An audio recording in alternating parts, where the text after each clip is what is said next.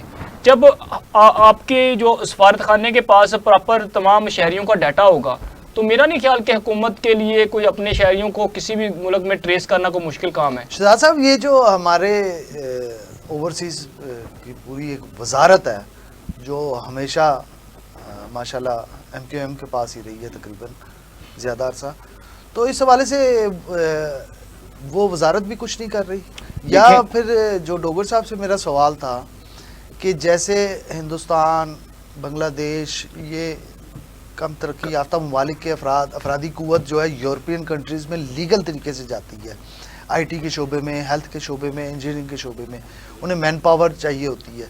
تو ہماری حکومت ایسے اقدامات کیوں نہیں کرتی, یا اس منسٹری کا کام بنتا ہے کہ وہ یہ اقدامات کرے؟ دیکھیں, جو تو پراپر طریقے سے اوورسیز میں پاکستانی ہیں جو جاتے ہیں یہ گلف وغیرہ کنٹری میں, ان کا تو ریکارڈ ہوتا ہے. ابھی جیسے ڈوگر صاحب نے کہا, بالکل درست بات کی ہے کہ ہم ساری بات اٹھا کے حکومت پہ ڈال دیتے ہیں. یونان کا واقعہ آپ کے سامنے ہے, ان میں سے کوئی بھی بندہ ایسا نہیں تھا جو پراپر طریقے سے جا رہا ہو, اور ایسے کئی متعدد واقعات ہیں یا جس میں یہ حادثات بھی ہوتے ہیں, اور اگر کوئی پہنچ بھی جاتا ہے تو اس کا ریکارڈ نہیں ہوتا. جاب اپرچونٹیز یورپ میں ہیں, تو اس کے لیے کیوں نہیں اقدامات کیے جاتے؟ کاشف صاحب, میں یہاں پڑھے لکھے لوگوں کے لیے ہے نا. کاشف صاحب, میں اسی طرف آ رہا تھا. آپ بات کر رہے ہیں انڈیا کی, بنگلہ دیش کی, سری لنکا کی, آپ ان کا لٹریسی ریٹ چیک کر لیں. UAE گلف, UAE آپ متحدہ عرب امارات کو چیک کر لیں, ان کا IT کا سارا سسٹم جب ہے. ٹھیک ہے, آپ کی بات مانتا ہوں, لٹریسی ریٹ ہمارا شاید کم ہو. کیا کریں گے؟ This is the point. بات جب آپ کی ترجیحات میں فرق ہوگا, then you have to pay. جب آپ کی ترجیحات اور ہوں گی, عوام کو شعور دینے کی, عوام کو تعلیم دینے کی, then you have to earn. Sir بہت سارے ممالک میں ہمارے پڑھے لکھے لوگ, جرمنی, آسٹریلیا, کینیڈا, آپ کسی بھی سر, لیکن آپ لٹریسی ریٹ چیک کریں پاکستان کا, آپ پاکستان کا لٹریسی ریٹ چیک کریں, اور انڈیا, سری لنکا, بنگلہ دیش کا بھی لٹریسی ریٹ چیک کر لیں. فرق آپ کے سامنے آ جائے گا, آپ کی ترجیحات کا فرق آپ کو سامنے نظر آ جائے گا. انڈیا IT پر کام کر رہا ہے, انڈیا چاند پر پہنچ گیا, پاکستان کہاں پر ہے؟ آپ خود سوچیں. چاند پر گئے ہیں, ہمارا بھی چھوٹا سا ایک بکسا گیا تھا چائنا. سر, بکسا جانا اور انسان کا جانا زمین آسمان کا فرق ہے. ٹھیک, آپ اپنا خلائی مشن بھیج کر دکھائیں مجھے, پاکستان سے چائنا, پاکستان سے چاند کی طرف انڈیا نے اپنا مشن بھیجا تھا. ITs کے حوالے سے میں بات کر رہا تھا. UAE کا جتنا IT کا UAE میں جتنا بھی IT کا کام ہو رہا ہے, اب وہ صرف انڈینز کر رہے ہیں. کیوں کر رہے ہیں؟ کیونکہ ان کی ترجیحات, گورنمنٹ کی ترجیحات اسپیشلی. چلیں, بہت شکریہ. ہمیں ایک بریک لینی ہے, یہاں پر ٹائم کم ہے. بریک پر جانے سے قبل جو ہے ہم بات کریں گے, ڈوگر صاحب نے بھی ہلکا سا ذکر کیا اس کا, کہ پاکستان انٹرنیشنل ایئر لائن کی نجکاری ایک طویل عرصے سے بحث کا موضوع رہا ہے. PIA کو کئی مالی مشکلات کا سامنا ہے, جس میں قرضوں کا بوجھ, آپریٹنگ خسارے اور انتظامی مسائل شامل ہیں. اور اس کے علاوہ ایک مزید اس میں اضافہ کرتا چلوں کہ PIA کا جو منافع بخش ادارہ تھا کیسے خسارے میں گیا, اور پاکستان کے 34 میں سے 17 طیارے جو ہیں وہ گراؤنڈ ہونے کی وجوہات کیا ہیں. اس حوالے سے بھی ہم ایک تفصیلی بات کریں گے اپنے پینل کے ساتھ, لیکن ایک شارٹ بریک کے بعد.